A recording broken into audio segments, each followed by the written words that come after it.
बड़ी खबर इस वक्त की दौसा से। दौसा में शातिर 4 ई मित्र संचालक गिरफ्तार किए हैं। दस्तावेजों में काट छाट कर ये बड़ा घोटाला करते थे। कोतवाली थाना पुलिस ने फर्जीवाड़ा करने वाले ई मित्र संचालकों को गिरफ्तार किया है। आरोपियों के पास करीब 30 से अधिक खाते भी मिले। आरोपियों के 20 लाख रुपए का अवैध ट्रांजैक्शन भी मिला है। जन आधार कार्ड में काट छाट कर अवैध रूप से विधवा, वृद्धावस्था और पीएम किसान सम्मान निधि योजना का लाभ लेते थे। ई मित्र पर अन्य कार्यों के लिए आने वाले लोगों के जन आधार में एडिटिंग कर ऑनलाइन जन आधार में भी काट छाट करते थे और गरीबों की योजनाओं का 20 लाख रुपए डकार गए लोग। ई मित्र संचालक गिरोह में बड़ी संख्या में लोग शामिल होने की आशंका जताई जा रही है। करोड़ों रुपए का घोटाला सामने आ सकता है। बड़ी खबर दौसा से।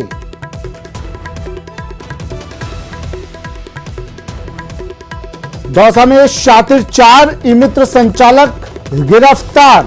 बड़ी संख्या में लोग शामिल होने की आशंका।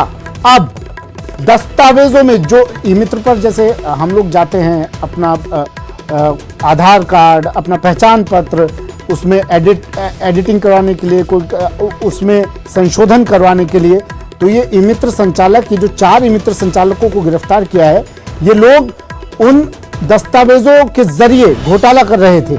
उन दस्तावेजों के जरिए बताया जा रहा है, उन दस्तावेजों में काट छाट कर बड़ा घोटाला करते थे ये मित्र संचालक। 30 से अधिक खाते इनके पास मिले जिनमें ट्रांजैक्शन ये लोग करते थे।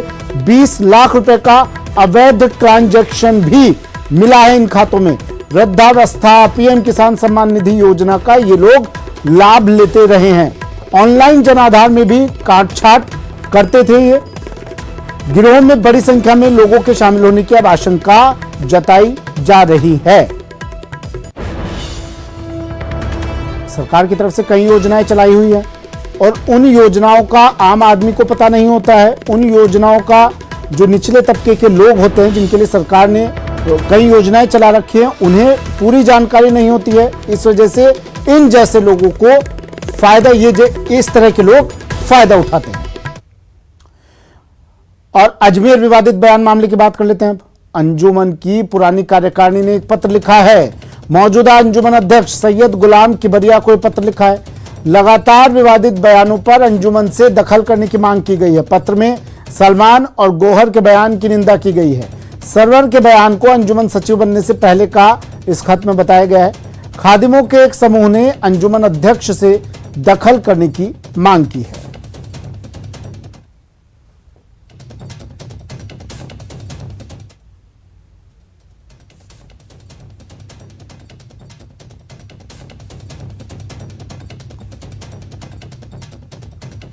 बयानों का सिलसिला लगातार, और ये 3 तस्वीरें भी गौहर चिश्ती, सरवर चिश्ती, सलमान चिश्ती, जिन्होंने बयान दिए और जिसके बाद अब पुलिस ने कार्रवाई भी की इन पर।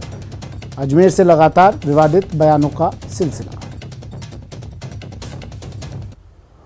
और अब बात कन्हैया लाल हत्याकांड की एनआईए की टीम पिछले 3 दिनों से उदयपुर में है। कन्हैया लाल हत्याकांड से जुड़े सभी आरोपियों के घर और दुकानों पर दबिशें दी गई हैं। साथ ही घटनास्थल का भी मौका मुआयना किया गया। इसके बाद टीम एसके फैक्ट्री पहुंची, जहां आरोपियों ने वीडियो बनाकर वायरल किया था। एनआईए की टीम ने वहां से भी सबूत जुटाए हैं। आज फिर से संभावना जताई जा रही है कि टीम घटनास्थल पर जाकर सीन रिक्रिएट कर सकती है। इधर उदयपुर में आज भी कर्फ्यू में ढील का दायरा बढ़ाया गया है। आज उदयपुर में कर्फ्यू में 16 घंटे की ढील दी गई है। उदयपुर में 28 जून को हुए कन्हैया लाल हत्याकांड के बाद जहां जिला प्रशासन और पुलिस प्रशासन लगातार इस कवायद में है कि किसी तरह की शहर में अशांति न फैले, इसको लेकर शहर में लगातार जो है कि पुलिस के अधिकारी दौरा कर रहे हैं और लोगों से शांति और सौहार्द बनाने के लिए अपील कर रहे हैं। अभी इस समय मौजूद है उदयपुर के हाथीपुर क्षेत्र में, जहां आप देख सकते हैं कि पिछले दिनों बाद लगातार जो है कि कर्फ्यू में ढील दी जा रही है। अभी आज से उदयपुर में 16 घंटे की ढील दी गई है। ऐसे में लोगों में आप देख सकते हैं कि वापस फिर से व्यापार करना शुरू किया है। इस समय हम खड़े उदयपुर के हाथीपुर पे, आप देख सकते हैं पूरा बाजार जो है कि खुल पड़ा है। बच्चन, आप क्या सोचते हैं इसके बारे में? बढ़िया, क्या होना चाहिए आपके हिसाब से? बढ़िया हो रहा है साहब, पुलिस का जब तो बराबर है, कोई ऐसी गड़बड़ नहीं है।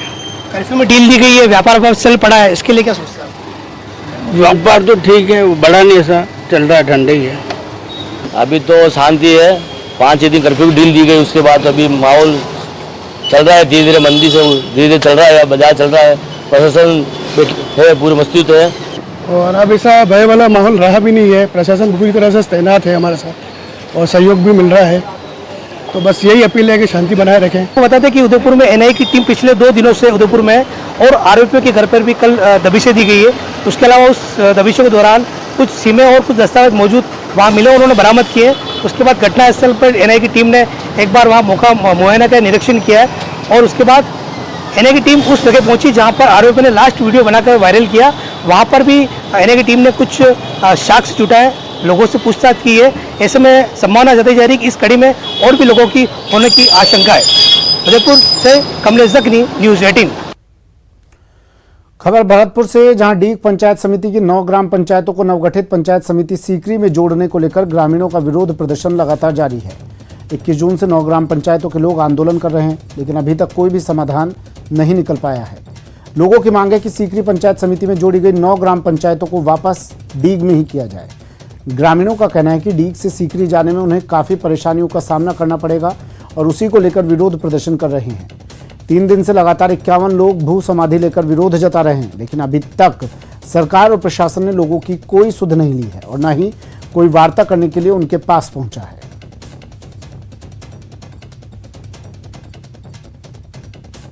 बहुत स्पष्ट है कि इस्तगाशा जब ये पहले इन लोगों ने प्रदर्शन किया था, कोई बहुत बड़ी संख्या नहीं है, मैं आपको बताना चाहूँगा। हार्डली कभी 30 लोग होते हैं, कभी 50 लोग होते हैं। और ये जब इन्होंने कुछ किया तो प्रशासन ने ना केवल इनको रास्ता रोकने पर इनके खिलाफ FIR दर्ज कराई, धारा 144 के लिए भी इस्तगाशा कोर्ट में पेश कर दिया गया है।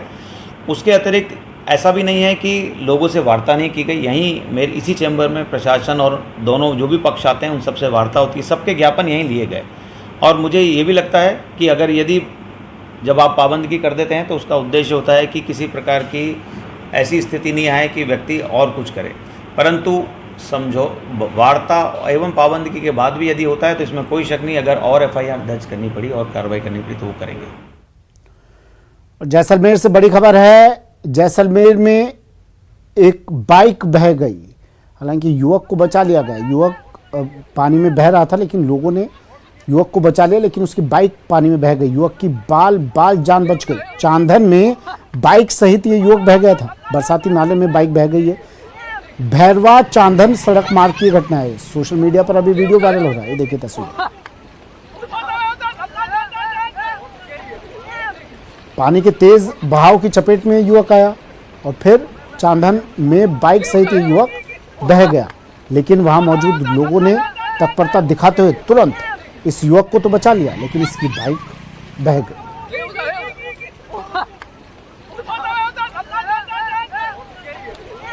पानी से खिलवाड़ कितना खतरनाक साबित हो सकता है, ये तस्वीरें इस बात की तस्दीक कर रही हैं। देखिए और सोचिए, ये जानलेवा भी हो सकता था अगर ये लोग यहाँ मौजूद ना होते तो इसलिए इस तरह के खतरों से खेलने से पहले 100 बार सोचिए।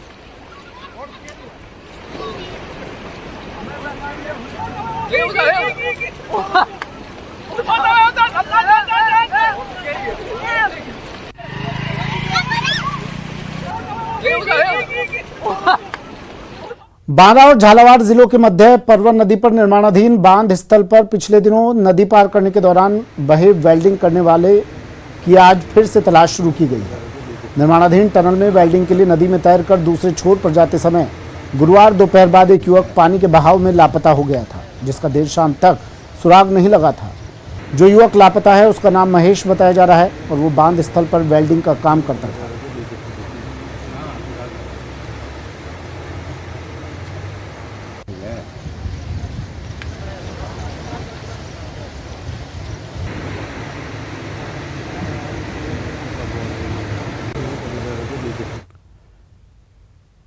और अब बात झालावाड़ की, जहां लगातार हो रही बारिश की वजह से कालीसिंध नदी में पानी की आवक तेज हुई है। कालीसिंध नदी का जलस्तर लगातार बढ़ रहा है। जलस्तर बढ़ने से जल संसाधन विभाग भी अलर्ट है। आज कालीसिंध नदी का एक गेट खोलकर 4200 क्यूसेक पानी की निकासी की जा रही है। दरअसल मध्य प्रदेश में हो रही बारिश की वजह से भी कालीसिंध नदी का जलस्तर बढ़ रहा है।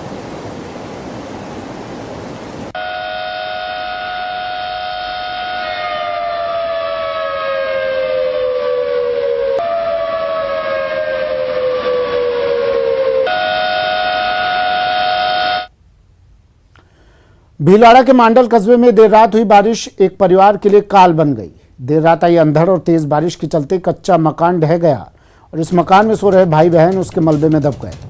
हादसे में एक 10 वर्षीय बालिका की मौत हो गई जबकि 2 अन्य घायल हो गए। घायलों को उपचार के लिए स्थानीय सरकारी अस्पताल में भर्ती करवाया गया है। हादसे की जानकारी पर मांडल थाना पुलिस, तहसीलदार सहित जनप्रतिनिधि मौके पर पहुंचे और पीड़ित परिवार को मदद का भरोसा दिया।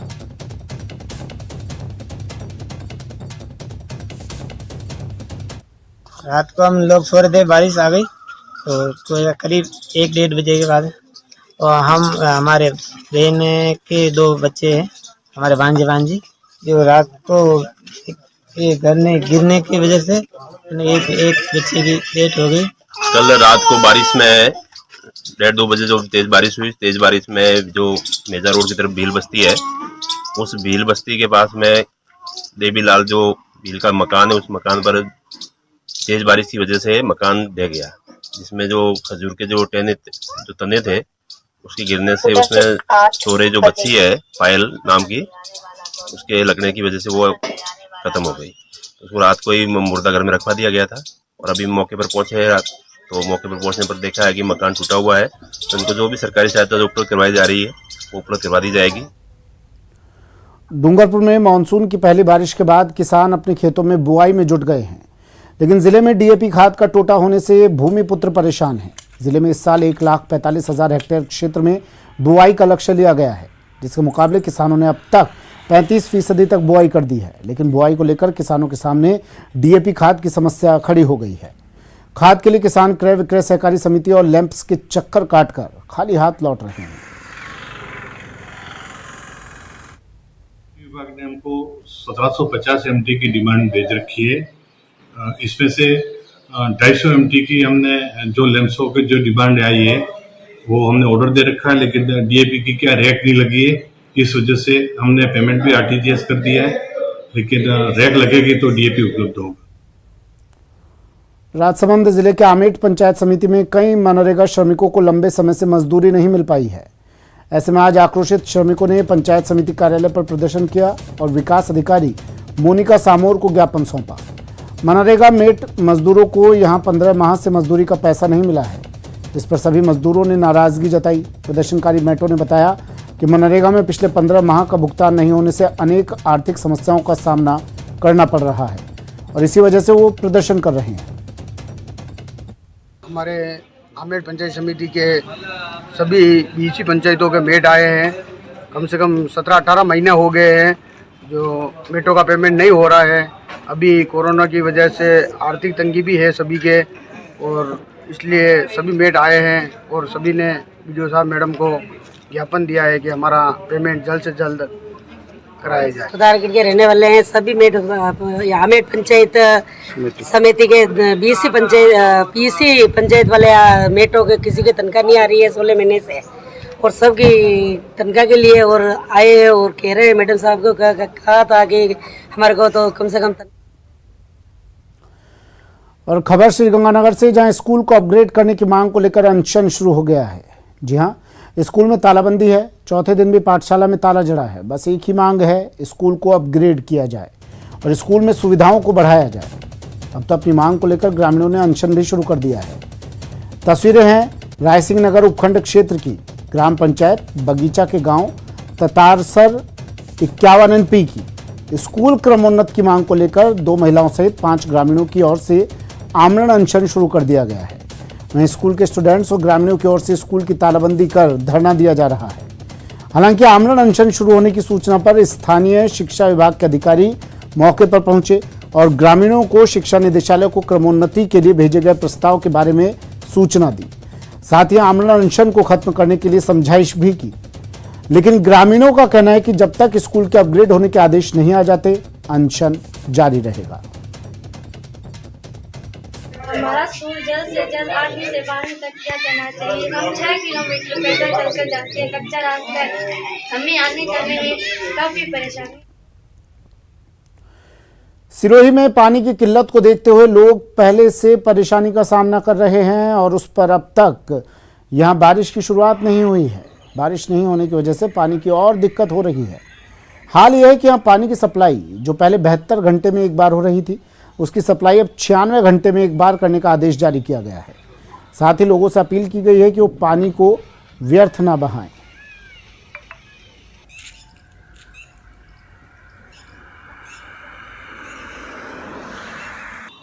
सिरोही जिले में बारिश कम होने के कारण भूजल रिचार्ज नहीं हो पाया, जिस कारण से पानी की काफ़ी कमी हो गई, जिससे गर्मियों में 72 घंटे में सप्लाई हो रही थी। अब हमारे जो अनगोल डैम पे सोर्स थे वो और भी सूख चुके हैं, इसलिए अब हम 96 घंटे में पेयजल वितरण किया जाएगा तथा जिसका शेड्यूल हमने जारी कर दिया है तथा आमजन से अपील है कि पानी का सदुपयोग करें, व्यर्थ नहीं बहावें। गत वर्ष बारिश नहीं होने के कारण जो है सिरोही में पानी की किल्लत को लेकर पूरा सिरोही जो है जूझ रहा है। वहीं अगर देखा जाए तो अब प्रशासन ने भी हाथ खड़े कर दिए हैं और लगातार जो पिछले 72 घंटों में पानी की सप्लाई जो की जा रही थी, जो अब जो है सिरोही में जो है 96 आवर्स के अंदर पानी की सप्लाई जो है 9 तारीख से जो है शुरू की जाएगी। और इसको लेकर जिला प्रशासन ने अब अलर्ट मोड पर है।